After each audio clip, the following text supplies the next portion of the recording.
बहुत समय पहले एक छोटे से गांव में एक अंधी बुढ़िया रहती थी। उसके पास एक छोटा सा घर था जिसमें वह अपने बेटे और बहू के साथ रहती थी। हालांकि उनका परिवार गरीब था, फिर भी बुढ़िया के मन में श्री गणेश जी के प्रति गहरी भक्ति थी। वह हर रोज बड़ी श्रद्धा के साथ गणेश जी की पूजा करती और उनसे अपने परिवार की भलाई के लिए आशीर्वाद मांगती। बुढ़िया की भक्ति इतनी सच्ची थी कि एक दिन गणेश जी स्वयं प्रकट हुए और बोले, बुढ़िया माई, तू जो चाहे सो मांग ले।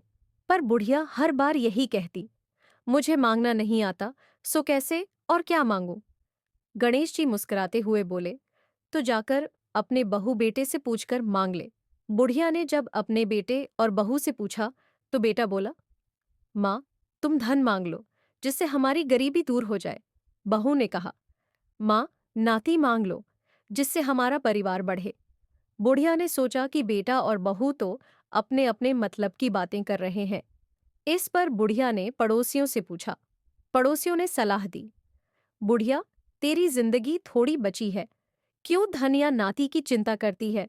तू तो सिर्फ अपने नेत्र मांग ले जिससे तेरी बाकी की जिंदगी सुख से बीते। बुढ़िया ने सबकी बातें सुनी और मन ही मन सोचा।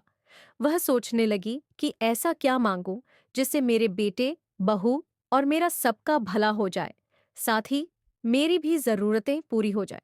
अगले दिन जब गणेश जी फिर प्रकट हुए और बोले, बोल बुढ़िया, क्या मांगती है। हमारा वचन है, जो तू मांगेगी वही तुझे मिलेगा। बुढ़िया ने शांत मन से कहा, हे गणराज, यदि आप मुझ पर प्रसन्न हैं तो मुझे 9 करोड़ की माया दे, निरोगी काया दे, अमर सुहाग दे, आंखों में प्रकाश दे, नाती पोता दे और मेरे पूरे परिवार को सुख दे, अंत में मोक्ष की प्राप्ति भी हो। बुढ़िया की इस बुद्धिमान मां को सुनकर गणेश जी हंसते हुए बोले, बुढ़िया माँ, तूने तो मुझे ठग लिया। खैर, जो कुछ तूने मांगा है वह सब तुझे मिलेगा। यह कहकर गणेश जी अंतर ध्यान हो गए। इसके बाद बुढ़िया का परिवार खुशी खुशी रहने लगा।